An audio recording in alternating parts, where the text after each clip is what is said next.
Good morning mga kasolar. Welcome sa ating channel.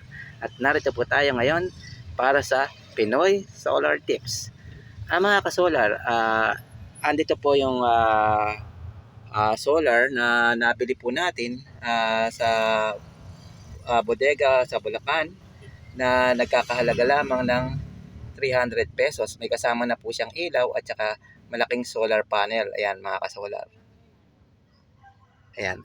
At mga kasolar, ito po ang kanyang ilaw. Ayan, ang laki po ng ilaw niya mga kasolar. Ayan, nakikita nyo, umiilaw siya ngayon.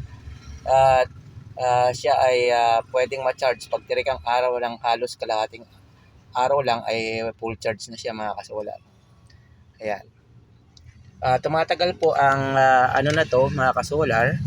Pag ginamit nyo ang ilaw na to sa loob ng bahay ay pwedeng tumagal ng 3 to 4 days. Depende sa liwanag na i-set nyo para sa solar na ito mga kasolar. Ayan.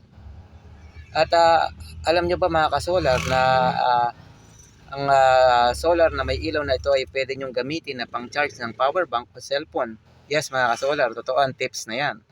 At kailangan nyo lamang bumili ng cable na para magamit nyo sa inyong power bank o cellphone para makapag-charge kayo sa solar panel nito mga kasolar. Ito po ang cable na kailangan nyong bilhin. Papakita ko mga kasolar.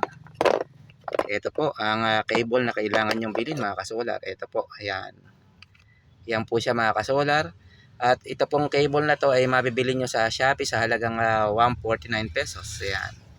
At ito po ang kailangan nyong bilhin na mga kasolar ay ganito po ang itsura ng kailangan nyong bilhin na kable. Ayan.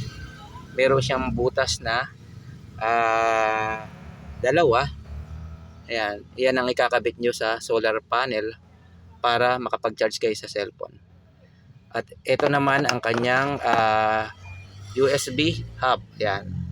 Ayan, may nakakabit na po siyang Type-C na cable. Kinabitan ko na. Ayan, dalawa ang butas. Pwede kayong mag-charge ng dalawa. Ayan. Ayan mga kasolar, ang solar tips natin ngayon para magamit nyo ang solar nyo na may ilaw sa pag-charge ng cellphone or power bank mga kasolar. Ayan. Kung sakaling mayroon na kayong solar na may ilaw sa bahay ay pwede nyo tanggalin ang kable noon sa ilaw at ikabit nyo dito sa cable na ganito na nabibili sa Shopee para makapag-charge kayo sa inyong solar, sa inyong power bank o sa inyong cellphone. At ito ay malaking tulong kung sakaling brand out sa inyong lugar o kayo ay nasa bundok na walang kuryente o mga kasolar. Ayan, salamat mga kasolar sa pag-subaybay sa ating channel.